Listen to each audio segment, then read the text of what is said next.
Cette émission est produite grâce à Témisco. Située à Notre-Dame-du-Nord, cette entreprise se spécialise dans la fabrication et le développement de semi-remorques de tout genre. Au fil des années, Témisco a su se démarquer de la concurrence en devenant une référence nord-américaine de premier plan dans la conception spécialisée et innovatrice de semi-remorques. La force de Témisco a toujours été de savoir s'adapter à un marché en mouvement constant. Témisco a choisi de travailler directement avec ses clients et d'être à l'écoute de leurs besoins. Ces dernières réalisations, équipements pour le transport de tours et de pales d'éoliennes, des fardiers conçus pour une charge de 70 tonnes jusqu'à 100 tonnes, des remorques à courroie conçues pour le transport de minerais, pierres, sable, asphalte et autres. Témisco adresse ses remerciements les plus sincères à tous ses collaborateurs. Merci à tous nos employés, merci à tous nos clients, merci à tous nos fournisseurs. Merci à tous ceux et celles qui, de près ou de loin, ont participé au succès de Témisco. Témisco, à la mesure de vos besoins. Cette semaine, à Infotémis, le comité Rêvons notre triolet veut trouver des solutions pour conserver les écoles. Le 4e spectacle bénéfice du Rift mettra en vedette le groupe Les Trois Mimes. Bilan de la campagne Engagez-vous pour le communautaire. Et victoire des Pirates de Ville-Marie pour la 2e ronde des séries éliminatoires.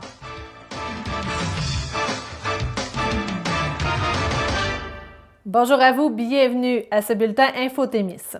Les commissaires de la commission scolaire du Lac-Témiscamingue ont discuté de l'avenir des pavillons de Guérin et Rémigny de l'école de Triolet avec comme intention de les fermer. Cette décision se dessine en raison de la baisse de clientèle importante des élèves de cette école primaire. Le 18 janvier dernier, les commissaires ont adopté un calendrier des consultations publiques pour éventuellement prendre cette décision de fermeture.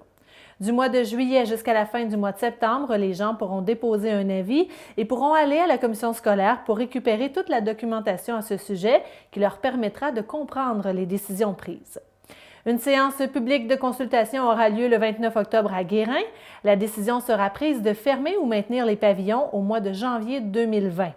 Si fermeture il y a, elle sera efficiente le 1er juillet 2020. Selon un article de Claudel Rivard paru dans le journal Le Reflet, la commission scolaire en est actuellement à déterminer où iront les enfants qui étaient localisés dans ces 2 pavillons si la fermeture a lieu. Pour l'instant, l'idée serait que tous les élèves du Triolet iraient au pavillon Denis de Lec. Cependant, Mme Nicole Lavoie, directrice des services éducatifs et complémentaires, explique qu'il n'y a pas assez d'élèves pour maintenir tous les niveaux. Ils devront donc réaliser un partage de clientèle avec l'école de Notre-Dame-du-Nord. Le problème de baisse de clientèle est de taille car pour la rentrée 2019 en maternelle, il n'y a que 4 élèves pour l'école du Triolet. Il se pourrait même qu'en 2019, malgré le fait que les pavillons ne seraient pas fermés, qu'aucun enfant n'y soit affecté car le ministère ne finance pas les groupes composés de moins de 6 élèves. Dans le secteur nord, un comité s'est mis en place qui se nomme Rêvons notre triolet, qui est composé de parents, grands-parents ou citoyens qui se sont regroupés pour trouver des alternatives et qui ont à cœur de conserver les pavillons dans les différents villages du secteur nord. Nous avons rencontré l'une des membres du comité, Mme Stéphanie Tuat. On a décidé de mettre en place ce comité-là parce que on veut maintenir notre école chez nous. On est conscient de la situation, mais on veut vraiment maintenir notre école. Ça ne nous tente pas de la perdre. C'est trop une grande perte, je trouve, pour un village. Puis, déjà avec la perte de la caisse, tout ça, c'est comme non, on ne veut pas embarquer là-dedans. On veut garder nos élèves chez nous. Puis, pouvez-vous nous expliquer un peu quelles sont les étapes à venir dans le processus de fermeture des écoles de Rémigny-Guérin? Bien, en fait, les étapes à venir par rapport à la commission scolaire, ce qui envisage actuellement, en fait, on a vraiment un problème démographique. Il manque d'élèves pour combler l'école de Rémigny. Actuellement, ils sont 13 élèves dans l'école, ce qui est correct, mais ils sont borderline pour le financement.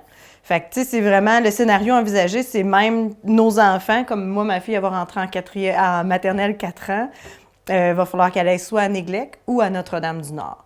Actuellement, il y a plus d'élèves de Notre-Dame-du-Nord pour les maternelles. Fait que, c'est normal qu'ils veulent que l'école soit plus vers Notre-Dame-du-Nord ou vers Néglec, ces gens-là. Fait que c'est vraiment une situation par rapport à la démographie qui fait en sorte que la commission scolaire est en train d'envisager de fermer l'école de Guérin et de Rémigny parce qu'il n'y a pas assez d'élèves et de concentrer les élèves à Néglec et à Notre-Dame-du-Nord. Donc, voilà. Puis, cette fermeture-là devrait être effective en janvier 2020. C'est ce qui est annoncé, dans le fond, c'est ce qu'ils ont annoncé. Mais on parle même à la rentrée scolaire de septembre, là, peut-être les élèves de maternelle 4 ans à Néglec ou Notre-Dame-du-Nord. Et en quoi ce scénario-là est problématique pour vous? Bien, c'est surtout comme le kilométrage que les enfants vont avoir à faire matin et soir pour se rendre à l'école. On dirait que j'ai de la difficulté à envisager qu'un enfant de 4 ans fasse 76 km par jour pour aller à l'école. Il me semble que c'est pas logique. C'est pas logique, c'est du temps perdu, c'est du temps de qualité d'enseignement perdu, c'est du temps de socialiser, c'est plein de choses, dans le fond, qui font en sorte que ça va juste comme amener une difficulté de plus, dans le fond, dans l'apprentissage de ces enfants-là. Fait que c'est surtout comme le kilométrage et aussi le fait que on est tous d'accord, on est tous d'avis que c'est bien de se retrouver dans une grande école avec plein d'enfants, mais c'est bien aussi d'être dans une petite école avec un enseignant qui est vraiment concentré sur chacun des élèves. C'est cette optique-là qui nous attire beaucoup. C'est le fait du one-on-one, tu sais, d'avoir pas une classe de 25, mais d'avoir une classe peut-être de 10 enfants ou de même moins que ça, puis du temps de qualité avec chacun. Vraiment, c'est ce qu'on cherche, là. Puis, ça a été quoi les solutions jusqu'à date là, qui ont ressorti de vos rencontres afin de renverser la situation? Bien là, on est à l'étape embryonnaire, là, vraiment. Là, on est en train de regarder, on fait un sondage auprès de la population de Rimini, à savoir, est-ce que vous voulez avoir encore une école à Rimini? Tu sais, on aimerait ça avoir l'aval un peu de la population pour savoir, on s'en va-tu dans le bon sens ou on est tout seul à vouloir une école chez nous, tu sais? Fait que là, on est en train de faire un sondage, vraiment poser la question à toute la population, à savoir si on maintient l'école ou pas à Rimini et est-ce qu'ils sont prêts à investir du temps avec nous? Parce que le scénario envisagé actuellement va demander nécessairement du temps à la population. C'est vraiment un peu l'optique là, qu'on se donne. Fait que ça, c'est le sondage qu'on fait actuellement. Et dans le fond, on s'arrange pour avoir les résultats de ce sondage-là quelque part comme au mois de mars, fin mars, pour préparer une rencontre publique en avril. Et là, on veut faire venir un monsieur qui s'appelle Monsieur Bernier de l'école du Lac-Édouard, qui ont eu un peu la même situation chez eux, puis ils se sont rassemblés, la communauté, et ils ont créé une école dans leur municipalité. Fait qu'on veut vraiment l'entendre, le faire venir suite au sondage, aux résultats du sondage. Si toute la population nous dit qu'ils n'en veulent pas d'école, ben on va capoter un peu.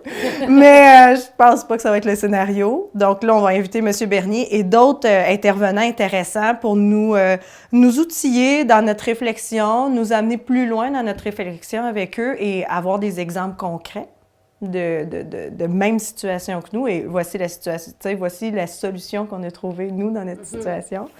Donc, on va s'inspirer de tout ça. En avril, on recueille toute l'information. Puis là, après ça, on veut embaucher un consultant pour travailler avec nous sur le projet. Un consultant qui s'y connaît plus que nous en éducation. Tu sais, on est un beau comité de citoyens, mais on n'a pas toutes les compétences et les connaissances nécessaires pour établir, tu sais, imaginer le projet parfait d'école. Donc là, suite à cette rencontre publique-là, on veut embaucher un consultant pour nous accompagner et monter le projet avec nous. Donc, tout ça, on sait qu'il n'est pas trop tard parce que la commission scolaire est en consultation. Là, dans le fond, c'est pas définitif. C'est sûr que leur idée a l'air assez faite, mais selon vous, là, il y a encore moyen de renverser la vapeur. Ah oui, définitivement. Tu sais, c'est plate parce qu'on ne sera pas capable, tu sais, là, septembre, là, on ne sera pas capable d'apporter un scénario complet. Mais mettons qu'on devrait être en mesure, là, l'échéancier est réalisable, là, à notre avis. Là. Bien, peut-être en terminant, j'imagine que s'il y a des gens qui veulent se joindre au comité ou apporter des idées, là, la porte est ouverte. Ah, certainement. Tu sais, on s'attend on veut avoir la participation aussi de la municipalité de Guérin. Tu sais, les parents, tu sais, ils sont plusieurs, là, à Guérin, là, des familles d'enfants. Fait que, tu sais, on souhaite effectivement avoir plus de gens avec nous, là, pour imaginer cette belle école-là future, là. Donc, qui sont les personnes à contacter? Ils peuvent contacter la municipalité de Rimini directement. On va faire le lien parce qu'une des membres du comité, c'est Sylvie Dulon. Elle est conseillère municipale. Et comme la mairesse de Rimini est directrice du Triolet, elle ne peut pas participer à tout ça. Donc, les gens de la municipalité vont se mettre en contact avec les bonnes personnes, dont Sylvie Dulon, moi, peu importe. Là, on est là pour répondre à vos questions. Le 4e spectacle bénéfice du Rift aura lieu le 5 avril prochain et cette année, c'est le groupe Les Trois Mimes qui offrira aux Témiscamiens un spectacle inédit intitulé 40 ans de mime et toujours rien à dire.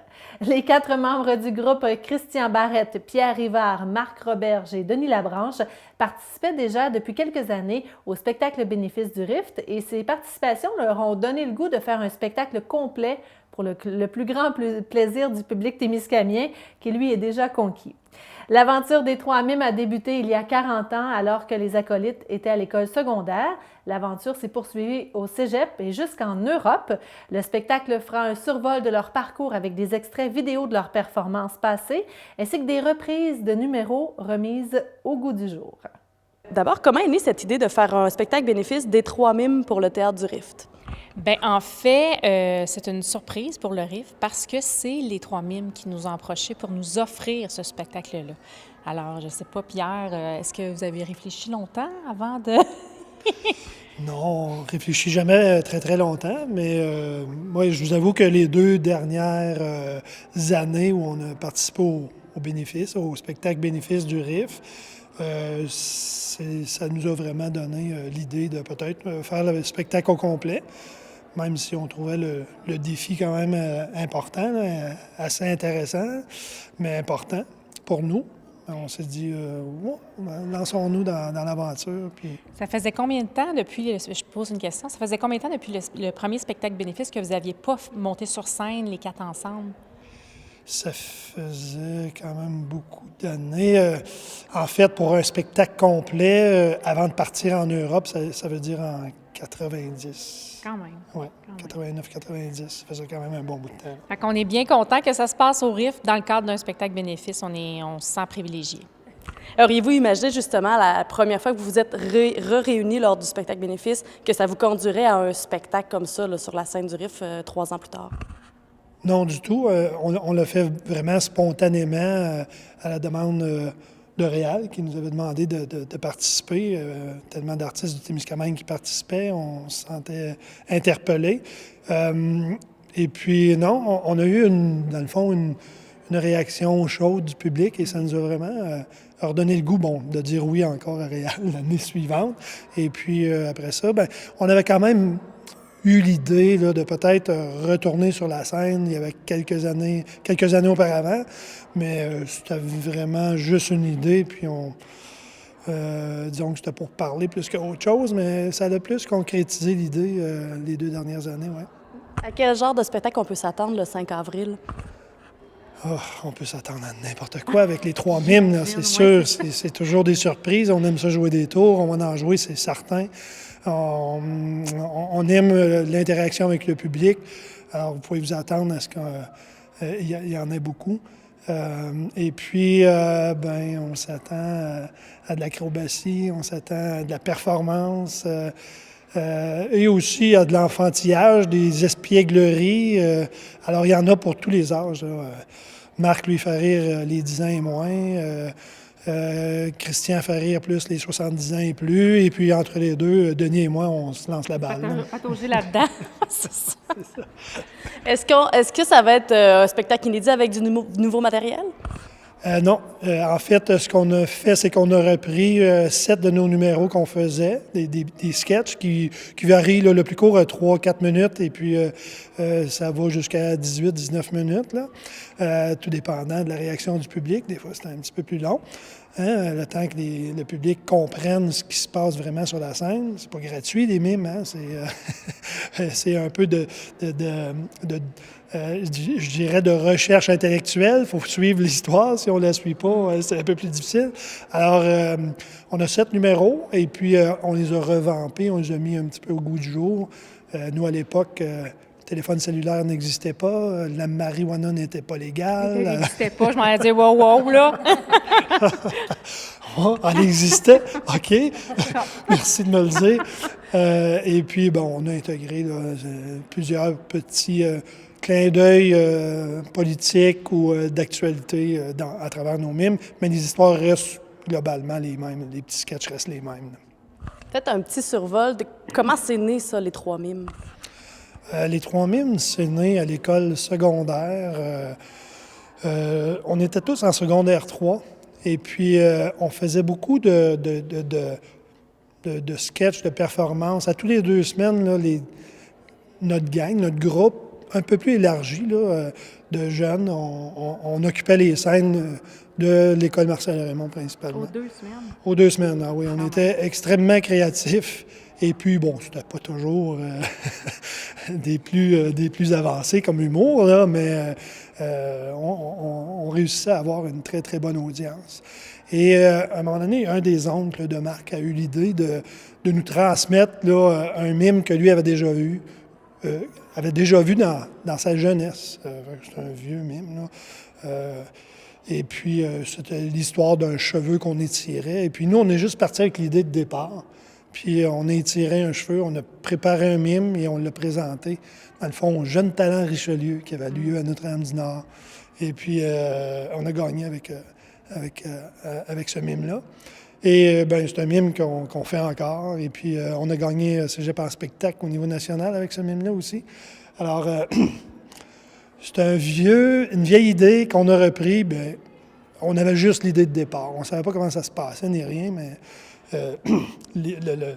l'idée que M. Roberge avait eue à l'époque, là, lui, il l'avait vu complètement autrement, là, probablement, ce mime-là. Alors, nous, fortement inspirés par les bandes dessinées de Gottlieb, par le magazine Mad là, américain, par Gaston Lagaffe. On l'a, dans le fond, mis à notre image à nous. Ça a fait un mime qui a été beaucoup, beaucoup apprécié, puis qui est plus de l'ordre du mime pur, c'est-à-dire qu'on n'a pas beaucoup de bruit, et c'est vraiment la gestuelle et l'acrobatie là, qui fait office là, d'entertainment dans ce sketch-là. Et quel est l'objectif de la campagne de financement et à quoi les fonds seront dédiés? Bien, en fait, à chaque année, ça va faire la 4e année, on ramasse quelques milliers de dollars et cette année, plus particulièrement, ces fonds-là vont être dédiés à des activités qu'on veut faire liées à la jeunesse. Donc, que ce soit des billets de spectacle qui vont être moins élevés pour certaines catégories d'enfants, que ce soit de la médiation culturelle liant les enfants avec une activité en art visuel, une rencontre avec un artiste. Donc, ça va être vraiment lié à développer la culture auprès des jeunes. Et quelle est l'importance d'encourager une institution comme le RIFT au Témiscamingue? Bien, en fait, le RIFT, c'est le chef culturel du Témiscamingue, donc pas de RIFT, il ne reste pas beaucoup de culture. C'est sûr qu'il y en a de toutes les sortes, mais on est quand même les 3 sphères les plus importantes, le cinéma, le centre d'expo en art visuel, c'est des salles qui sont reconnues par nos bailleurs de fonds, qui sont le Conseil des arts et des lettres du Québec, dont on répond à certains critères et on a des équipements professionnels, donc les arts de la scène aussi. Donc, investir dans toute cette structure-là, bien, c'est investir dans sa région aussi, parce qu'on le sait, le Témiscamingue, présentement, est en planification stratégique, se doter d'une nouvelle image et c'est important aussi de garder nos gens et d'attirer des nouveaux résidents. Donc, pour ce faire, les premières questions que les gens se posent, c'est quels sont les services, qu'est-ce qu'il y a à faire? Alors, puis ici, c'est un OBNL, le RIFT n'appartient pas à la ville. Donc, les municipalités doivent démontrer leur sentiment d'appartenance au RIFT. Donc, investir tout le monde ensemble, que ce soit les citoyens, les entreprises privées, les municipalités, tout le monde doit mettre la main à la pâte pour que ça se maintienne et même qu'on se développe. Et pour les 3 mimes, pourquoi c'est important de donner ça pour le RIFT? Bien, pour nous, la culture au Témiscamingue, c'est important. On a un sentiment d'appartenance, toutes les 3 mimes, les 4 membres des 3 mimes, on a un sentiment d'appartenance témiscamingue extrêmement fort. Denis et Marc, ils sont plus dans la région depuis de longues années, puis ça leur permet de revenir ici, de se revoir entre collègues, entre mimes, entre amis, mais aussi de redonner.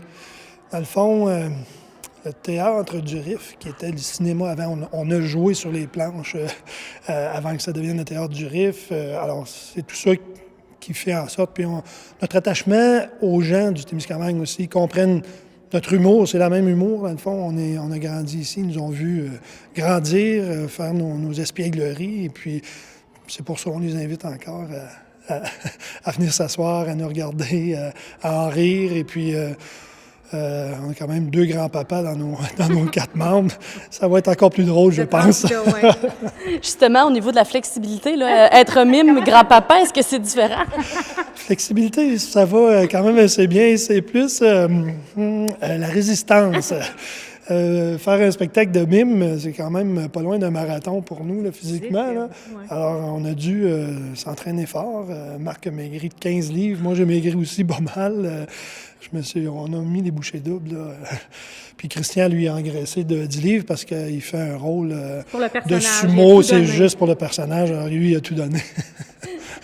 À l'heure où on se parle, est-ce que les billets se sont beaucoup envolés?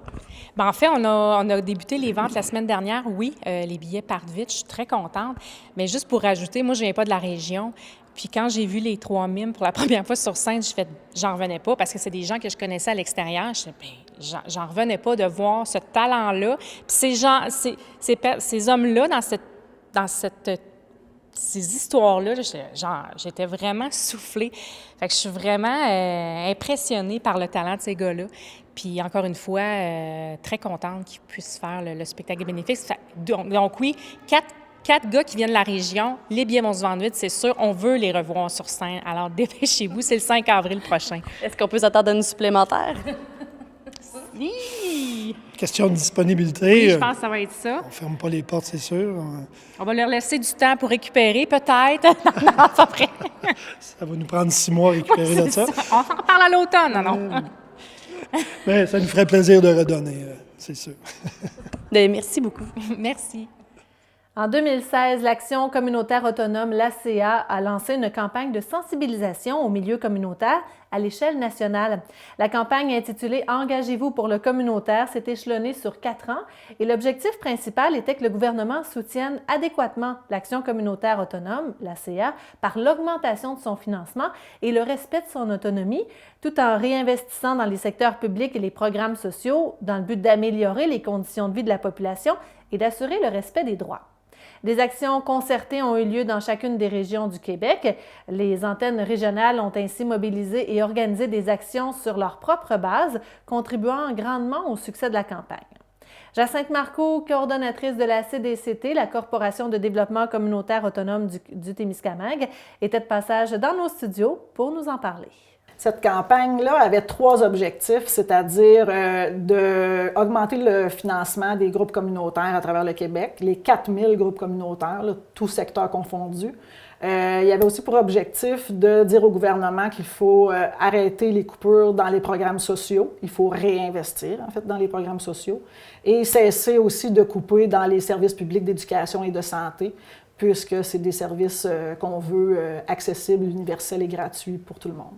Et là, tout récemment, dans le fond, le bilan de cette campagne-là a été sorti et c'est un bilan là, très positif. Bien, quand même, ça fait quand même plusieurs années là, que je fais des campagnes, des mobilisations pour dire au gouvernement ce qu'on demandait là. Et c'est la première fois qu'on a des résultats tout court. Et ils sont quand même très positifs. Vous avez certainement vu dans la dernière année, les 2 dernières années, des investissements dans le milieu communautaire comme moi, je n'avais jamais vu depuis au moins 10 ans. Donc, on stagnait le financement des groupes communautaires depuis 10 ans. Et là, il y a eu 55 millions d'investissements au Québec auprès des 4000 groupes communautaires. C'est quand même important. Là. Disons que c'est quand même important. Il manque le manque à gagner de 475 millions. On s'entend que 55, on est encore loin de la coupe aux lèvres, mais il en reste pas moins que ça a aidé. Ça a aidé quand même. Justement, quelles ont été les actions qui ont été mises de l'avant là, pour susciter de tels résultats? Bien, écoute, il y a eu des mobilisations à chaque début novembre pendant les 3 années de la campagne. Il y a eu des mobilisations faites de façon régionale. Et en fait, on a misé davantage sur le régional ces fois-ci que sur les actions nationales. Les actions nationales, c'est un coup d'éclat parce qu'il peut y avoir 5000 personnes qui sortent dans la rue, qui manifestent, mais on peut passer dans le vide aussi par rapport aux médias nationaux pour un détail. Il s'agit que, je ne sais pas moi, les Canadiens perdent leur 3e game en ligne et nous, on ne fera pas les manchettes du tout. Là.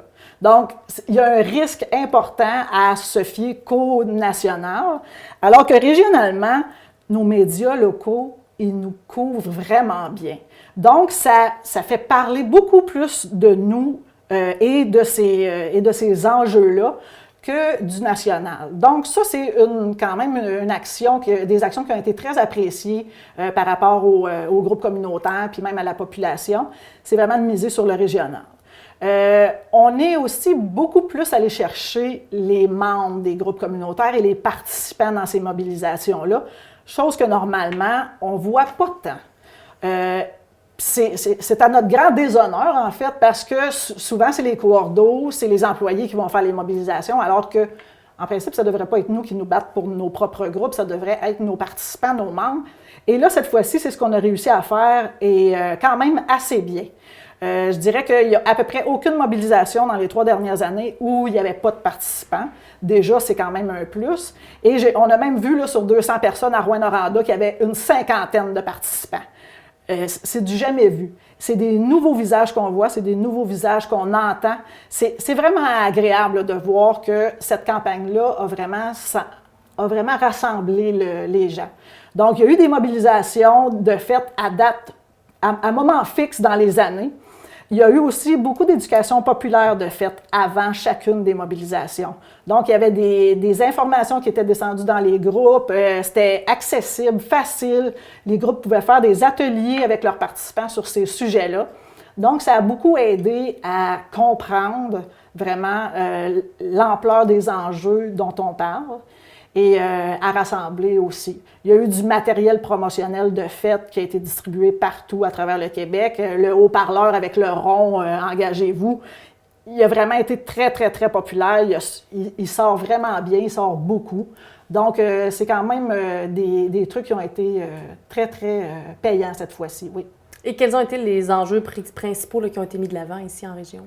Bien, ici en région, écoutez, c'est vraiment les 3 enjeux. C'est sûr qu'au niveau des programmes sociaux, on est quand même un peu gaulois par rapport à ça, je crois. Même s'il y a des coupures, les gens, on a quand même beaucoup de proximité. Fait qu'on vient à bout quand même de s'en sortir pas si mal au niveau des programmes sociaux. Tu sais, je te donne un exemple, le programme social de... je ne sais pas moi, d'aide aux jeunes qui ont des difficultés.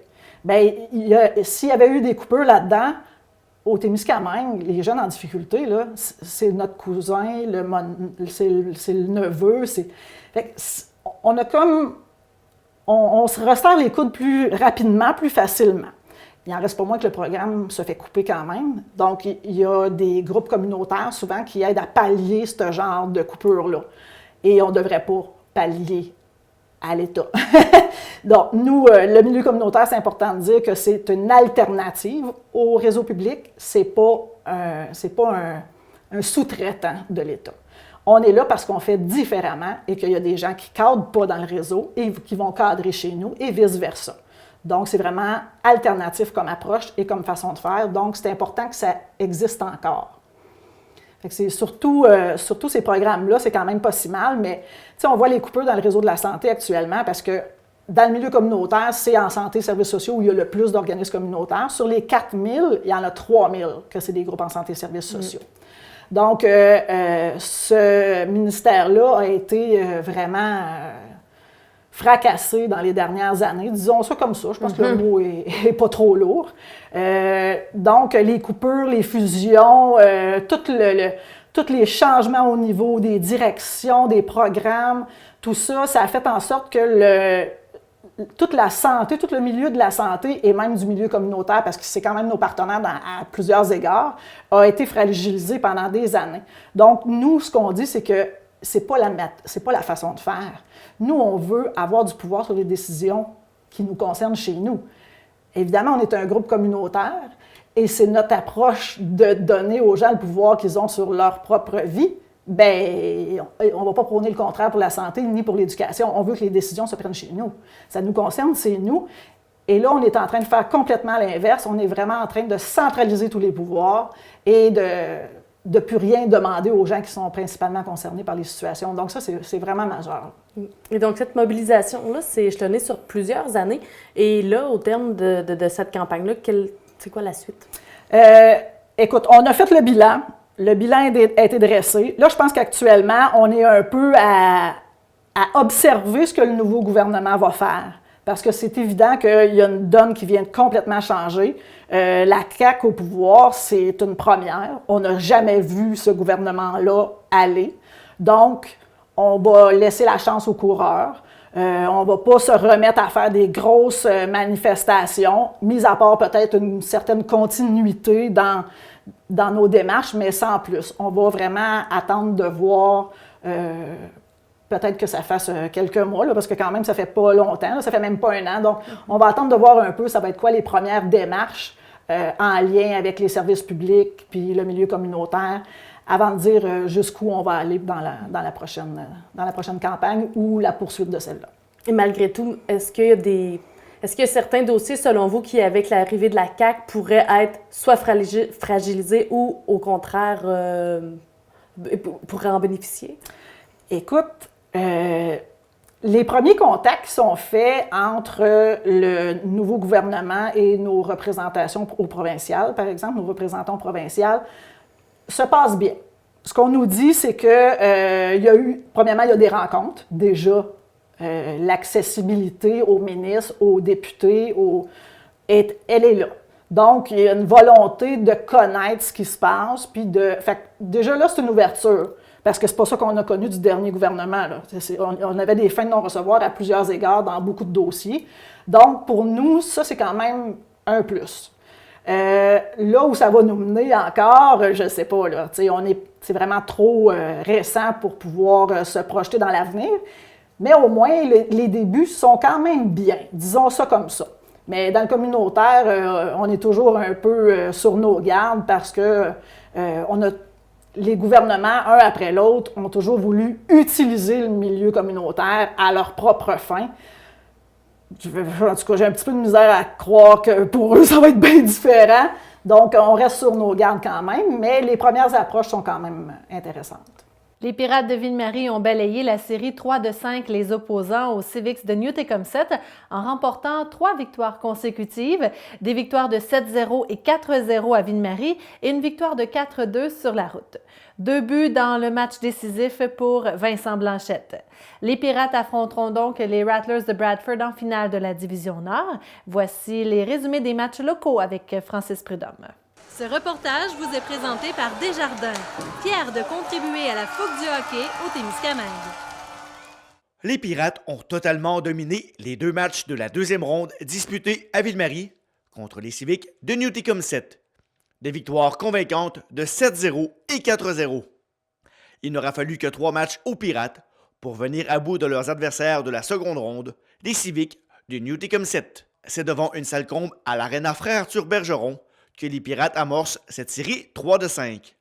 Un début de match physique, alors que les mises en échec pleuvent. Le gardien de but, Giulio Costa, est solide contre un 2-1. Quelques instants plus tard, 2 belles chances pour les trios de Shawnee. Le premier but de la série appartient aux Pirates. Il est l'œuvre de Félix-Antoine Lévesque. C'est 1-0 Ville-Marie après une période. En début de deuxième période, Samuel Bégin obtient une échappée en infériorité numérique. Plus tard en période, l'intensité monte d'un cran. Plusieurs mises en échec sont données. À 12-08, Arnaud Shawnee double l'avance des Pirates sur une brillante passe de Pierre-Olivier Bourque. Toute une présence pour Shawnee, qui obtient 2 autres excellentes chances de marquer sur cette séquence. Pas mal tout marchait pour moi, mais il faut que je donne crédit à mes coéquipiers, c'est sûr. Ils me filaient le puck, puis ils ont pogné des bons shots, je pognais les rebounds, puis c'était le fun de jouer avec eux. On voulait pas perdre à la maison, nos partisans étaient formidables, ils ont donné de l'ambiance tout au long de la game, puis on voulait gagner pour eux, puis on l'a gagné pas comme avec les Bulls. On veut gagner ça encore le plus haut possible, 7-0 si on peut, c'est parfait. On veut pas perdre, on veut balayer ça 3-0 si on est capable. Avec moins de 30 secondes à faire à l'engagement, Josh Labelle marque pour faire 3-0 Pirates après 2 périodes. La troisième est tout à l'avantage des Pirates, qui enfilent les buts à un rythme effréné. À 10-51, Samuel Bégin marque sans aide. En supériorité numérique, les Pirates augmentent leur avance grâce au filet de Félix-Antoine Lévesque. Je pense que toute l'équipe était là, on a super bien joué toute la gang.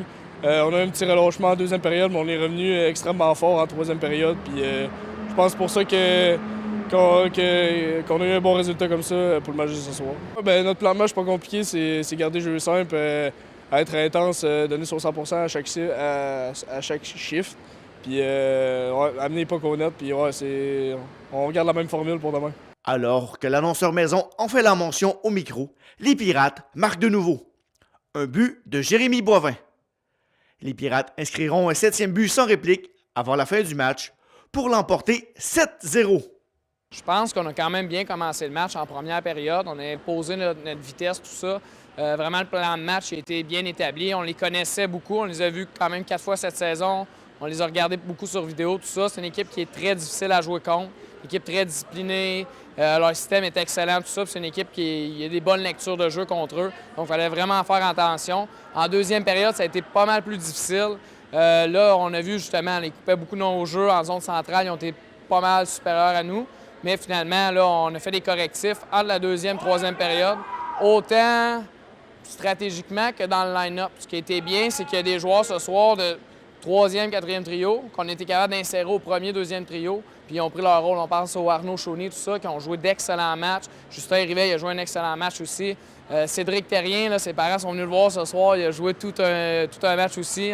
Félix-Antoine Lévesque. Donc, ça, c'est le fun. Il y a des gars qui ont steppé up. Des gars que ça a moins bien été, mais je suis confiant là, pour les prochains matchs. Ça va être à leur tour de stepper up là, puis de montrer leur talent. Oui, exactement. On cherche, on veut vraiment établir les choses. Puis aujourd'hui, Julio Costa nous a tenus dans le match en deuxième période. Parce que selon nous, là, ça aurait pu être 5-2 pour eux. Finalement, on menait encore quand même 3-0. Troisième période, on a vraiment pris le lead, mais là, ça va être d'être plus constant pendant tout le match. Les hostilités reprennent dès le lendemain, toujours à Ville-Marie. Les Pirates ont un alignement complet avec le retour en uniforme d'Alex Peters et William Secours. Les Pirates ont donc 4 trios capables de marquer. Les Pirates obtiennent les meilleures chances en première et les Civiques se verront refuser un but en raison d'un bâton trop élevé. Costa y va d'arrêt spectaculaire en fin de période pour garder le pointage 0-0 après une période. À 12-26 de la deuxième période, Samuel Bégin s'inscrit de nouveau à la feuille de pointage grâce à des mentions d'aide de Peters et Belrose. Je pense que ça a commencé la première game qu'on a perdue dans l'autre série. Je pense qu'on a une équipe talentueuse, mais là, en plus d'être talentueux, on a vécu comme être au pied du mur. Fait que là, je pense que tout le monde travaille meilleur défensivement qu'au début de l'année, puis qu'au début de la première game des séries, justement. Puis je pense que c'est ça qui fait la différence. On travaille plus, on veut plus le puck, puis je pense qu'on le voit aussi à la glace, on est vraiment meilleur qu'eux autres. Ben, comme je viens de te dire, je pense que je travaille plus, peut-être les petits détails, je prends plus confiance. Aussi, à la première game, on sentait qu'on était un peu nerveux, mais là, quand tu prends ta confiance, ça va vraiment bien. Puis justement, je pense que je suis plus intense que je l'ai déjà été dans l'année. Je pense que ça m'aide beaucoup. Là. C'est sûr, on veut finir ça le plus tôt possible pour se reposer après ça. Puis aussi, parce qu'on est capable. Je vois pas pourquoi on perdrait. Si on travaille, on n'aura pas de problème.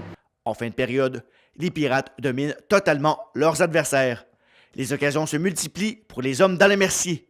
À force de menacer, ils finissent par venir à bout du gardien des Civiques. Avec 36 secondes au chrono, Hugo Blum fait dévier le disque derrière le gardien. Et avec 11 secondes à la deuxième, Vincent Blanchette marque sur des passes de Boire et Terrien. La troisième ne sera qu'une formalité pour les Pirates. En milieu d'engagement, solide mise en échec d'Alan Villan en plein centre de la glace. Sonny Boire cloue le cercueil des Civiques en inscrivant le 4e but des Pirates sur des passes de Blanchette et Bourque. Ouais, écoute, c'est une victoire d'équipe, puis ça a tout été de même sur les Pirates, puis depuis le début de l'année, c'est ça qui fait la différence, qu'on a un esprit d'équipe, puis à cette heure, rendu des séries, on a passé en mode play-off, il n'y a plus personne qui chiale, puis on pousse tout dans le même sens, fait que ça fait une méchante différence à passer loin. Écoute, j'ai déjà été dans des arénas beaucoup plus acharnés que ça, ici, parce que ici, ce qui est exceptionnel, c'est que le public est vraiment fan des joueurs, c'est une vraie famille, c'est une vraie petite communauté, ça fait une différence, puis je pense que tous les joueurs ici vivent bien le stress avec ça, puis s'il y a de quoi, ça rapporte plus d'énergie pour chaque joueur, puis il n'y a pas personne qui peut faire la petite erreur pour décevoir les partisans qui se sont déplacés ici à soir. C'est pas arrivé souvent qu'on avait un full line-up dans même, puis pas pour rien qu'on avait 3 trios avec du jus à soir. Écoute, le 4e trio qui a embarqué, il apportait beaucoup d'énergie aussi, fait que ça fait rien que nous réveiller ça en même temps, puis c'est impressionnant de voir des joueurs qui font pas mal moins de chiffres que nous autres, puis qui se donnent cœur et âme pour l'équipe. C'est là qu'on voit que l'esprit d'équipe est incroyable, ça. En terminant, un petit mot sur Costa, qui a toujours accordé aucun but dans cette série-là. On voit qu'il est solide, qui vous donne confiance, les gars? Ben écoute, comme on a dit souvent, Costa, il goal sur la tête. Il était que, écoute, je sais pas comment il goal, c'est pas son style, je le reconnais pas. Mais quelques goals, il arrête. Puis c'est plate à dire, mais c'est merveilleux de même. Fait que peu importe comment il fait de l'excellent travail.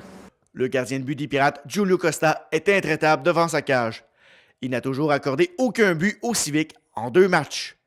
Il inspire confiance à ses coéquipiers qui jouent du gros hockey par les temps qui courent. Oui, je suis très content de ça. Mais maintenant, on a joué ces 2 matchs, c'est passé et on a encore un match à gagner. Selon toi, quelle sera la clé du succès pour justement terminer cette série-là contre les Civiques à Newticom 7? Jouer comme on a joué ce soir et hier, pas d'autre chose. Continuer sur sa roue. On a joué très bien défensivement. Je dois dire merci à mes copains. C'est pas seulement merci à moi qui avait ce résultat ici. Mais ouais, c'est une chose de toute l'équipe. Ville-Marie balaie la série de 2 matchs à domicile. Des victoires de 7-0 et 4-0. L'appréciation, c'est que les gars se sont mis tous ensemble. Ils acceptent la discipline, ils acceptent être avec une belle attitude. Ils se présentent, ils se préparent bien. Le seul objectif qu'ils ont, c'est de gagner, puis ils vont tout faire pour y arriver. On a levé le jeu d'un cran, sauf que contre les Bulls, ça n'a pas été une mauvaise série dans un sens. Je pense que ça s'est joué dans le net de l'autre côté. Il a très bien performé. Il faut donner crédit aux Bulls qui nous ont donné le fil à retard parce qu'ils jouent très bien défensivement, contrairement un petit peu avec les Civiques. Mais nous autres, c'est sûr qu'on a levé notre jeu d'un cran, mais il faut regarder ce qu'on fait aussi de bien dans notre zone depuis un bout. On joue très bien dans le D-zone, on récupère des loose pucks, on repart l'attaque, ça va super bien, puis on a un piqué à 100 %. Fait que faut pas savoir. On a donné un but sur le piqué à date, fait que c'est très, très bon.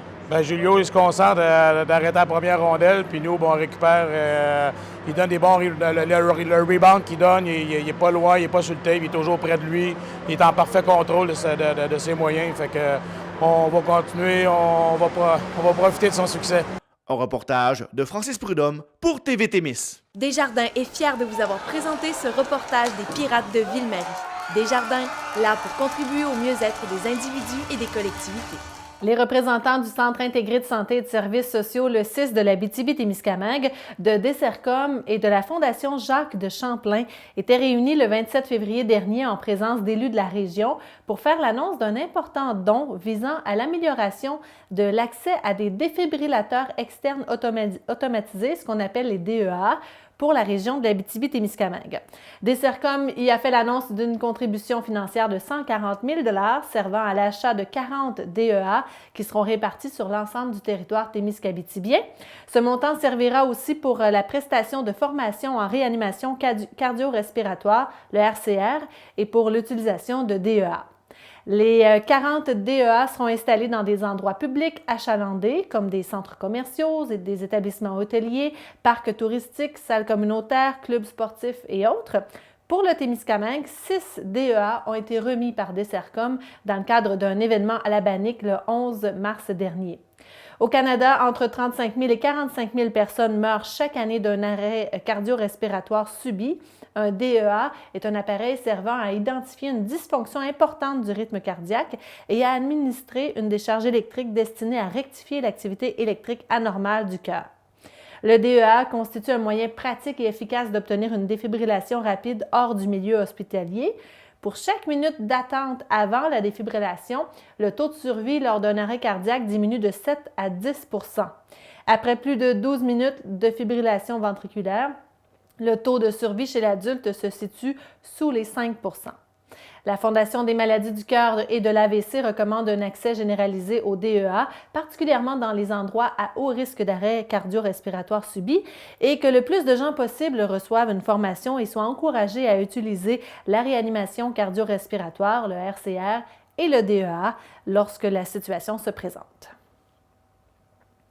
À la suite d'une conversation avec des dirigeants d'Air Canada, la députée néo-démocrate Christine Moore affirme que la compagnie aérienne s'est dite ouverte à trouver des solutions pour améliorer la desserte entre Montréal et l'Abitibi-Témiscamingue, ainsi que la fiabilité des vols avec la région. Suite aux informations stipulant qu'Air Canada songerait à annuler jusqu'à la moitié de ses vols entre l'Abitibi-Témiscamingue et Montréal, la députée avait immédiatement réclamé une rencontre avec le vice-président aux marchés régionaux et relations gouvernementales de la compagnie aérienne, M. Ferrio Pugliese, qui s'est rapidement rendu disponible pour une conférence téléphonique.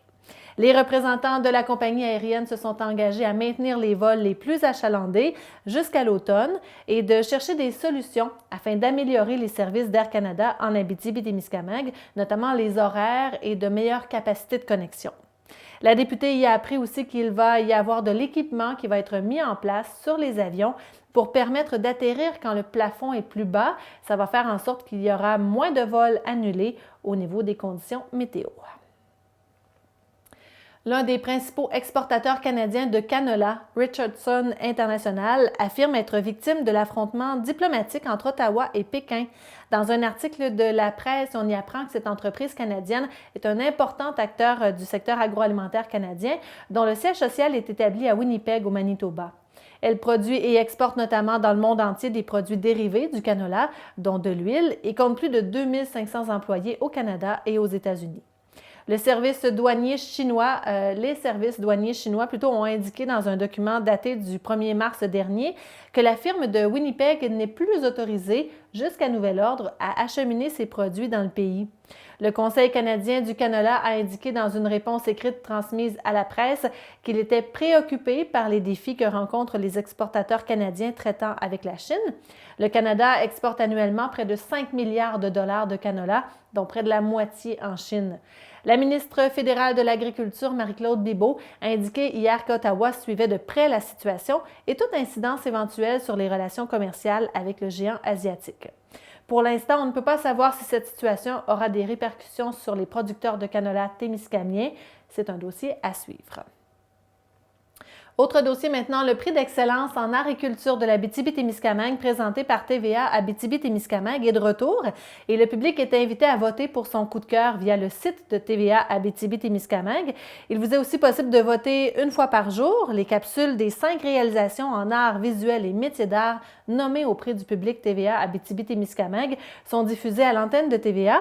Elles sont aussi dévoilées sur le site de Cultura, c'est-à-dire au www.cultura.org/prix. Pour notre territoire, la Biennale internationale d'art miniature est en nomination, une réalisation d'envergure qui fêtera ses 15 ans en 2020. Également en nomination, le projet Les Portes du 50e, initié pour souligner les 50 ans du Centre d'exposition et de la Bibliothèque d'Amos. La Triennale en métiers d'art, une initiative du Centre d'art de la Sarre. Des territoires coulés dans nos veines, c'est la murale hommage à Richard Desjardins créée à Rouyn-Noranda. Et finalement, Aki Odei ici cicatrice de la Terre-Mère, une exposition collective présentée à Val-d'Or. La période de vote se déroule jusqu'au 31 mars prochain. Il est aussi possible de voter dans les bibliothèques de la région pour courir la chance de gagner une œuvre de l'artiste de la région, Norbert Lemire. Parlant justement des bibliothèques, les bibliothèques publiques fêtent les 60 ans d'Astérix avec un concours qui se déroule du 1er mars au 23 avril prochain. Les usagers de tous âges des bibliothèques publiques affiliées au réseau Biblio, vous êtes invités à participer à ce concours-là. Pour y être admissible, rien de plus simple, il s'agit d'être abonné ou de vous abonner à votre Biblio, d'emprunter un bien culturel, de compléter le bulletin de participation remis par les préposés aux prêts et de déposer dans la boîte prévue à cet effet. 2 prix par MRC seront tirés, soit une bande dessinée et un DVD d'Astérix, et en tirage régional, 2 exemplaires du livre Les banquets d'Astérix, 40 recettes inspirées par les voyages d'Astérix et Obélix. Le tirage aura lieu le 1er mai 2019 et au total, Réseau Biblio déterminera 14 gagnants en provenance des diverses MRC. Le concours se termine le 23 avril avec la Journée mondiale du livre et du droit d'auteur. Nous vous invitons à lire la chronique de Félix B. Desfossés sur le site Internet de ici Radio-Canada Régional au sujet d'un musicien inconnu de La Tulipe qui refait surface. On parle ici de Jerry Gosselin. L'histoire débute il y a environ 6 ans quand le chanteur western rouyn-norandien Johnny Lachapelle ouvre un album photo pour le présenter aux journalistes et il y trouve un portrait noir et blanc d'un orchestre country non identifié. Et au dos de la photo, quelques mots griffonnés au stylo à billes, Jerry Gosselin, La Tulipe, avec un numéro de téléphone. Félix B. Desfossés s'est récemment vu remettre la tâche d'organiser une exposition sur l'histoire de la musique au Témiscamingue, à la Galerie du Rift. Il s'est donc lancé dans les recherches et cette photo inconnue lui restait en tête. Quelques semaines avant l'installation de l'exposition, avec la conviction que cette curieuse photo ne peut pas rester aussi mystérieuse, il décide de la partager sur Facebook en lançant un appel à tous. C'est ainsi qu'il a réussi à en apprendre davantage sur Gérald Gosselin, décédé il y a plus de 30 ans. Grâce à son neveu, qui est en quelque sorte l'archiviste de la famille, le journaliste a eu accès à d'autres photos ainsi qu'à du matériel comme des enregistrements sur cassette. Après avoir fait des recherches à partir de détails observés sur les photos, tels que les lettres d'appel de la station de télé, le nom d'un musicien, le nom d'une salle de spectacle et autres, le journaliste a pu conclure que Jerry Gosselin a joué à Sudbury, à Malartic, dans les Maritimes, oui, et même jusqu'à Nashville. Voyez tous les détails au sujet du chanteur et musicien originaire de la Tulipe, Jerry Gosselin, c'est sur le site Internet de ici Radio-Canada Régional, dans la section des émissions de Région 08. En terminant, le plus récent long-métrage du cinéaste rouyn-norandien Éric Morin, Nous sommes Gold, sera présenté au cinéma du Rift le dimanche 17 mars et aussi jeudi 21 mars prochain. Un projet qui a en grande partie été tourné à Rouyn-Noranda en 2017 et sur lequel le réalisateur a travaillé plus de 5 ans. Le film suit Marianne, une musicienne qui revient dans sa ville natale 10 ans après l'effondrement de la mine qui a secoué toute la communauté. Monia Chokri, Emmanuel Schwartz et Patrick Yvon brillent dans ce deuxième long-métrage d'Éric Morin. En 2013, Éric Morin lançait Chasse au Godard d'Abitibi lors du Festival du cinéma international en Abitibi-Témiscamingue. Et avec Gold, le cinéaste appelle ça son cycle de retour sur l'Abitibi puisqu'il est redéménagé à Montréal après avoir passé 7 ans à Rouyn-Noranda. C'est donc un film à voir. Et voilà ce qui complète Infotémis pour cette semaine. Au nom de toute l'équipe, merci beaucoup d'avoir été à notre antenne. Nous vous invitons à suivre notre page Facebook pour avoir tous les détails de notre programmation. Visitez aussi régulièrement notre site web témis.tv. À la semaine prochaine!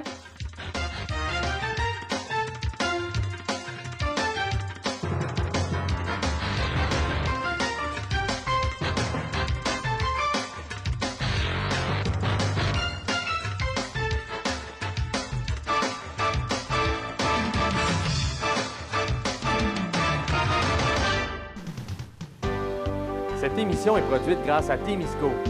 Située à Notre-Dame-du-Nord, cette entreprise se spécialise dans la fabrication et le développement de semi-remorques de tout genre. Au fil des années, Témisco a su se démarquer de la concurrence en devenant une référence nord-américaine de premier plan dans la conception spécialisée et innovatrice de semi-remorques.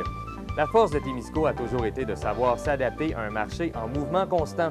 Témisco a choisi de travailler directement avec ses clients et d'être à l'écoute de leurs besoins.